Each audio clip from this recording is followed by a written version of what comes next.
Shalom, Om Swastiastu, salam kebajikan. Saudara sebangsa dan setanah air Indonesia, bertemu kembali dengan Hendro Verleso. Pada malam hari ini, saudara kita ingin mempertegas ya kan bahwa PDIP jelas adalah ada berseberangan dengan Prabowo. Ya ini adalah ketegasan daripada PDIP, saudara, bahwa dia harus konsisten. Kalau dia memang mau di luar lah. Kalau di dalam. Tapi PDIP saya lihat sekarang ini ada sedikit ketegasan bahwa dia tetap akan ada di luar pemerintahan daripada Prabowo. Dan apakah dia sedang menunggu hubungan Prabowo dengan Jokowi renggang? Sepertinya iya, saudara. Kalau kita lihat sih menunggu aja. Saya tidak tahu kapan renggangnya, tapi setidaknya PDIP ini pengen melihat saja. Dia akan masuk ke, ya mungkin akan mendekat kepada Prabowo, tentunya dia tetap akan menjauhi yang namanya Jokowi. Sepertinya tidak mungkin terjadi rekonsiliasi antara Megawati dengan Jokowi, saudara. Karena kita melihat dari awal, kalau mau sih dari kemarin-kemarin, saya anggap adalah sekarang ini kalau Jokowi datang kepada Megawati, saya anggap ini adalah terlambat. Dan Megawati juga pasti konsisten bahwa dia akan menjauh dengan Jokowi. Karena dia akan mendekati yang namanya Prabowo. Karena kalau dengan Prabowo, semestinya tidak pernah ada masalah, saudara. Megawati dari dulu dengan Prabowo tidak ada masalah. Karena kita tahu kembalinya Prabowo ke Indonesia itu juga atas suatu inisiatif daripada Megawati Soekarno Putri, saudara. Ya, karena dekat aja. Terus hubungannya kalau kita lihat masih dekat. Apakah sekarang ini ada komunikasi? Sepertinya iya. Apakah masih ada komunikasi dengan Jokowi? Tidak, saudara. Tapi kalau dengan Prabowo sepertinya masih ada. Walaupun kalau kita lihat misalkan Puan ya kan datang ke Bali, dia ketemu dengan Jokowi, sepertinya senyum-senyum aja, tapi biasa, saudara. Kalau Puan ini saya melihat adalah orang yang pandai membawa diri ya. Puan ini terlihat sekali bahwa dia mau bermain dua kaki. Dia akan bermain dengan Jokowi, dia akan tentunya dekat dengan Megawati. Dia akan dekat dengan Prabowo, tapi tentunya dia akan tetap di posisinya dia sebagai ketua daripada PDI di MPR sepertinya ya. Kita lihat aja. Ini adalah sedikit ungkapan yang saya buat tadi sebagai intro ya. Dan kita lihat aja. Dan buat saudara-saudara saya sudah saya berikan link ya. Saya akan sedikit mengungkap bagaimana hubungan antara Jokowi ya dengan Prabowo dan bagaimana dengan Jokowi dengan Megawati. Nah ini saya dari awal ya, ini kita tegas ya. Tak kunjung tegaskan diri jadi oposisi, PDI dinilai tunggu hubungan Jokowi dan Prabowo renggang, saudara. Ya kalau saya melihat sih begitu. Kapan mau renggangnya nggak tahu, saudara. Nanti sehabis Oktober lah. Yang paling jelas itu adalah sehabis tanggal 20 Oktober itu baru semuanya jadi jelas. Bagaimana nanti sikap daripada Prabowo dan bagaimana sikap daripada Jokowi, termasuk adalah bagaimana dengan sikap daripada PDIP, saudara. Tanggal 20 Oktober itu semuanya akan menjadi jelas dan clear. Apakah kalau sekarang ini cuma menunggu saudara bahwa dia menunggu renggangnya hubungan Prabowo dengan Jokowi. Karena kalau dia renggang, ya maksudnya kesempatan masuk itu ada. Jadi kalau tidak ya seperti sekarang ini saling menunggu. Prabowo sendiri juga mau masuk ke PDIP juga nggak enak, ya kan? Atau mungkin dia mau masuk ke PDIP tapi nanti membawa nama si Jokowi juga nggak tahu, ya kan? Dan dia akan menghubungi misalkan Puan. Kalau dia dengan Megawati mungkin agak segan dengan Puan dulu deh, masuk dengan Puan bagaimana? Apakah Puan juga menerima? Saya juga tidak tahu apakah Puan dengan Megawati sekarang ini hubungannya renggang. Kalau saya lihat sih hubungannya sekarang agak renggang semua ini. Termasuk adalah Megawati dengan Puan sendiri. Ya karena apa? Mereka ini sebenarnya kan anak, saudara. Anak dengan ibu pasti ada tetap dekat ya. Dan kita tunggu juga nanti di dalam Rakernas kelima PDIP. Semua akan kelihatan, saudara. Semua akan kelihatan. Nanti siapa-siapa yang akan duduk sebagai calon pilkada di dalam pilkada ini nanti juga kelihatan juga. Nanti akan dibahas semua. tentang pilkada siapa nanti yang masuk ke mana ya kan, itu akan jelas. Tapi sekarang kita pengen tahu dulu ya, tidak kunjung tegaskan diri jadi oposisi, PDIP dinilai sedang tunggu hubungan Jokowi dengan Prabowo renggang. Tapi yang jelas adalah oposisi jelas, saudara. Ya kan, kalau kita lihat ini adalah gambar daripada si Refli Harun. Jadi pakar hukum tata negara Refli Harun mengatakan sikap PDI Perjuangan atau PDIP yang dinilai secara tegas memilih jalur oposisi dinilai karena didasari perkembangan tersendiri, saudara. Ya kan, saya bilang dia tetap oposisi. Apa yang dikatakan oleh Ganjar pasti diikuti oleh yang namanya Megawati karena Ganjar itu mau tidak mau adalah suara daripada Megawati Soekarno Putri. Yakni menanti renggangnya hubungan antara Presiden Joko Widodo dengan Presiden terpilih yaitu Prabowo Subianto. Sebab menurut Rafli, selama ini Ketua Umum PDIP Megawati Soekarno Putri tidak punya persoalan dengan Prabowo yang juga merupakan Ketua Umum Partai Gerindra. Sebenarnya, kenapa PDI Perjuangan ini belum memutuskan? Karena lagi-lagi Megawati tidak punya persoalan sama sekali dengan Prabowo. Dia punya persoalan itu dengan Jokowi, saudara. Ya kan, itu ujar Refli dalam program Gaspol Kompas.com. Ya kan, sebagaimana dilansir tayangan YouTube ya kan Kompas.com. Pada kemarin hari Sabtu tanggal 19 Mei 2024. Kita juga tahu, saudara, bahwa jelas Megawati akan oposisi, saudara.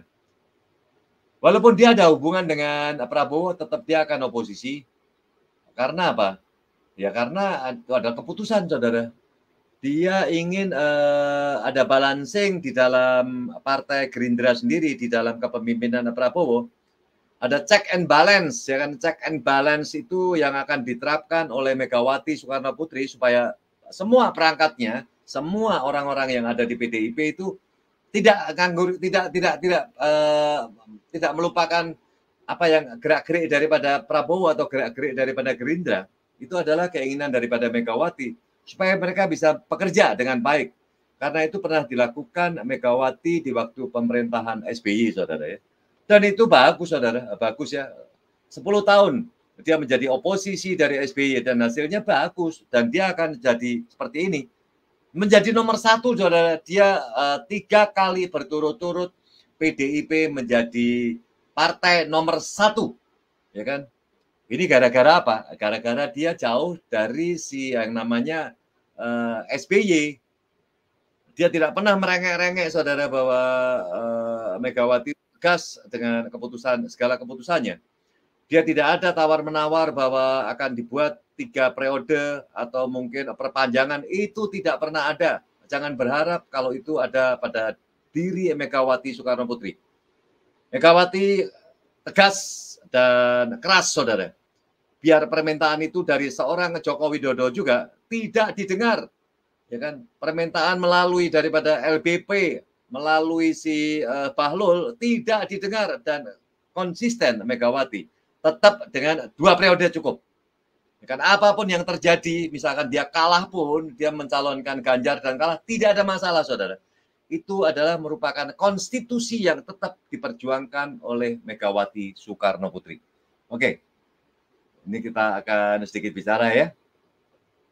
Jadi pakar hukum tata negara Refli Harun mengatakan sikap PDI Perjuangan atau PDIP yang belum secara tegas menyatakan memilih jalur oposisi dinilai karena didasari pertimbangan tersendiri, saudara. Megawati tegas. Jadi yakni menanti renggangnya hubungan antara Presiden Joko Widodo dengan Presiden terpilih Prabowo Subianto, benar.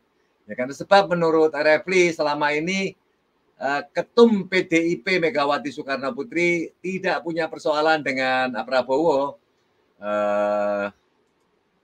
yang merupakan ketua umum daripada Gerindra. Ya memang, saudara, nggak pernah ada urusan itu dengan kemarin, saudara, ya kan. dia sudah mengutarakan bahwa itu ada sesuatu yang mengganjal dan itu adalah semestinya kalau bisa Megawati menangis, tapi Megawati tidak menangis. Bahwa dia itu mengungkapkan bahwa ada yang namanya berkhianat, saudara, yaitu.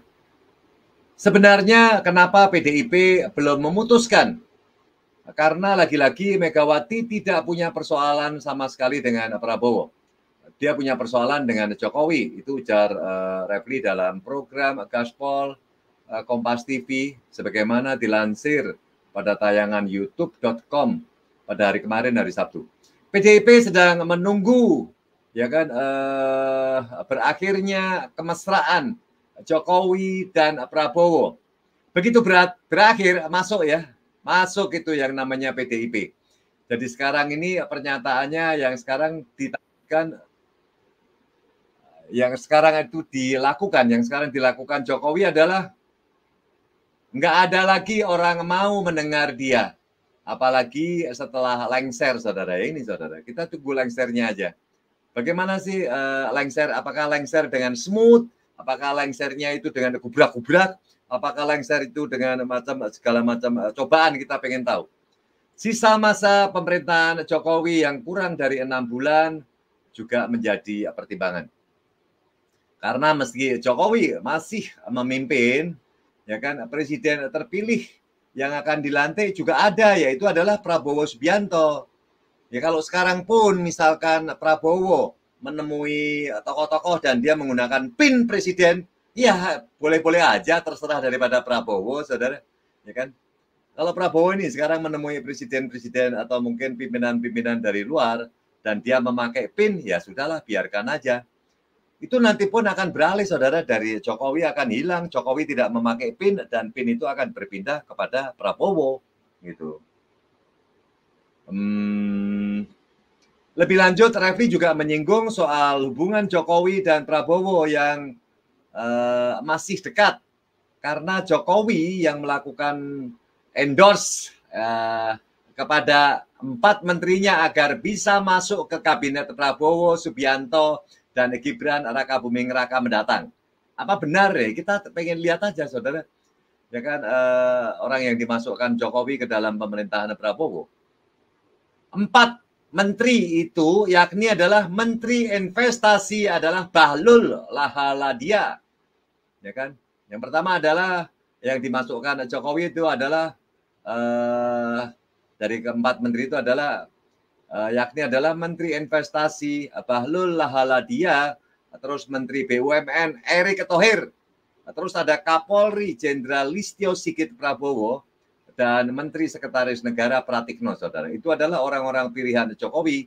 Dan Jokowi ingin ya kan orang-orang tersebut ada di dalam pemerintahan Prabowo. Ya mungkin sebagai sebagai mata-mata atau sebagai mungkin memberikan informasi apa yang terjadi di dalam pemerintahan Prabowo. Ya karena kita tahu, saudara, bahwa anaknya juga masih ada di sana.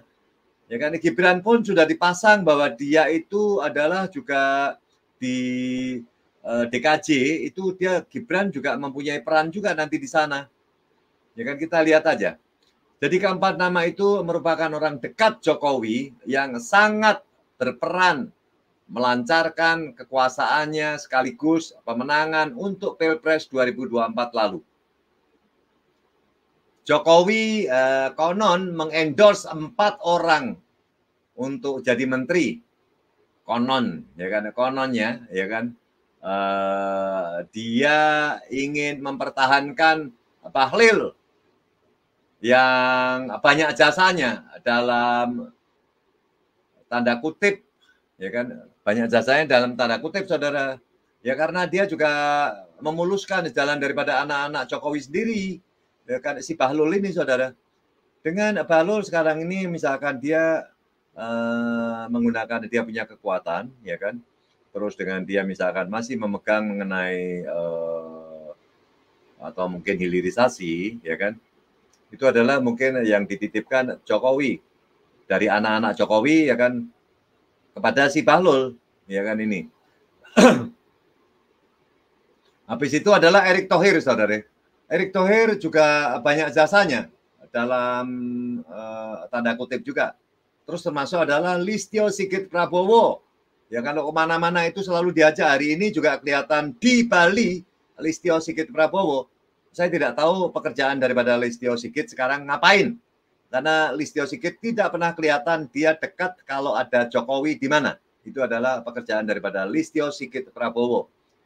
Ya kan, yang banyak jasanya di pemerintahan Jokowi. Dan tanda kutip juga tadi ya. Terus Pratekno yang banyak jasanya. Ya kan, dalam tanda kutip juga ini, Pratekno. Pratekno adalah telinga daripada kepanjangan telinga daripada Jokowi juga itu, ya kan, Pratekno.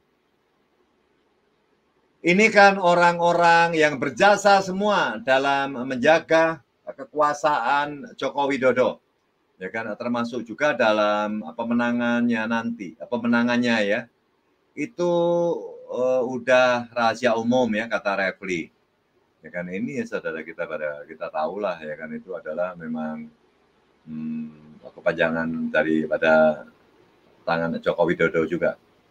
Oke, ini kita ingin membahas yang satunya lagi nih. Nah ini ada alasan juga saudara, alasan ya bahwa ini yang menjadi alasan. Nah ini ada alasan juga ini. Kita tahu sebentar lagi saudara, minggu depan adalah rapat atau rakernas kelima daripada PDIP, ya kan? Dan mereka sudah pada tahu, termasuk adalah si Maruf Amin juga tidak diundang nih, ya kan, yang saya tahu. Termasuk adalah Jokowi juga tidak diundang gitu loh. Kalau Jokowi ini tersenyum zaman dulu waktu hubungan masih baik, saudara. Kalau sekarang ini dia sudah balelo, ya kan. Dan dia tahu kalau maling kundang itu siapa, ditujukan ke siapa, dia tahu sendiri, saudara. Ya kan, maling kundang terjadi. Ini alasan PDIP tak undang Jokowi di Rakernas ke-5 di Ancol ya. Itu juga semua orang juga sudah dengar, saudara. Ini sebentar. Ini saya pengen ngungkap sebentar nih. Termasuk buat saudara-saudara saya pengen hadir, silahkan ya.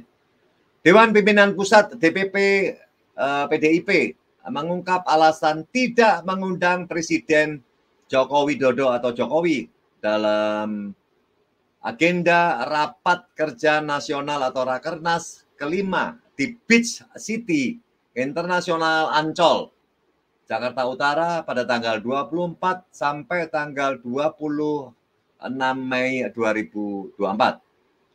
Ketua Steering Committee, ya kan, Ketua Steering Committee atau SC ya, di Rakernas adalah Jarod Saiful Hidayat mengatakan Presiden Jokowi tampak sibuk dan menyibukkan diri ya. Ini saudara, ini yang dibahas juga dengan si siapa itu yang di istana itu saudara ya. Ini yang diungkap juga oleh siapa namanya itu, ya kan, saudara kita yang ada di istana itu yang pakai gelongan itu, yang pakai kepala top, yang pakai topi tidak pernah dibuka-buka karena memang buta itu yang namanya itu ya. Ketua Steering Committee atau SC Rakernas Jarod Saiful Hidayat mengatakan Presiden Jokowi tampak sibuk dan menyibukkan diri. Jokowi menyebut partainya juga tidak mengundang Wakil Presiden Maruf Amin, ya kan? PDIP juga tidak mengundang Maruf Amin, saudara. Memang ini adalah khusus untuk keluar orang-orang sendiri deh, ya kan? Yang jelas Presiden dan Wakil Presiden tidak diundang, ya kan, tidak diundang. Bentar. Tidak diundang ya. Presiden dan Wakil Presiden tidak diundang. Kenapa? Ya karena beliau sangat sibuk dan menyibukkan diri, itu kata Jarod dalam jumpa pers di Komplek DPP PDIP Jakarta Pusat pada kemarin hari Kamis tanggal 16 Mei. Jarod menyatakan agenda Rakernas PDIP kali ini hanya untuk kalangan internal, saudara. Ini saudara, kalangan internal berarti tidak memanggil yang orang lain. Lah, apakah Pak Jokowi juga bukan internal dari PDIP? Sekarang Pak Jokowi sudah bukan gitu loh. Ya kan, Pak Jokowi karena menjauh dari PDIP sendiri. Jadi Jarod menyatakan agenda Rakernas PDIP kali ini hanya untuk kalangan sendiri atau kalangan internal. Pihaknya akan membahas sejumlah hal strategis, termasuk diantaranya sikap PDI, sikap politik PDIP pada pemerintahan mendatang, sehingga strategi pemenangan pilkada 2024 ya, strategi pemenangan pilkada, dan itu penting. Bagaimana dengan ketegasan sikap daripada PDIP selebihnya ditunggu saja. Jadi kejutan-kejutan ada saja yang nanti akan muncul di Rakernas, ya kan, tunggu saja, termasuk juga yang akan diundang nih, yang akan diundang adalah orang-orang sendiri. Selain itu, ya kan, Jarod menyebut Rakernas kali ini diadakan di tengah keprihatinan partainya terhadap sisi gelap kekuasaan. Saya ulang, sisi gelap kekuasaan. Mereka menyoroti berbagai upaya manipulasi hukum dan penggunaan sumber daya mineral atau sumber daya negara dan sumber daya negara untuk apa? Mengerdilkan demokrasi. Saya ulang ya di sini ya. Demokrasi dikerdilkan sama siapa? Sama penguasa yang sekarang ini menjabat, saudara. Jadi selain itu, Jarod juga menyebut Rakernas kali ini diadakan di tengah keprihatinan partainya terhadap sisi gelap kekuasaan. Mereka menyoroti berbagai upaya manipulasi hukum dan penggunaan sumber daya negara untuk mengerdilkan demokrasi. Yang sering disebut beberapa pengamat sedang memasuki kegelapan demokrasi, ya kan? Ini adalah kegelapan demokrasi. Sebenarnya saya tulis tadi judulnya harusnya kegelapan demokrasi. Itu ujar Jarod ya. Rakernas ke-5 PDIP akan mengusung tema Satyam Eva Jayate, yang berarti adalah kebenaran pasti menang. Rakernas tersebut akan menjadi yang terakhir sebelum kongres partai yang akan digelar pada 2025 mendatang.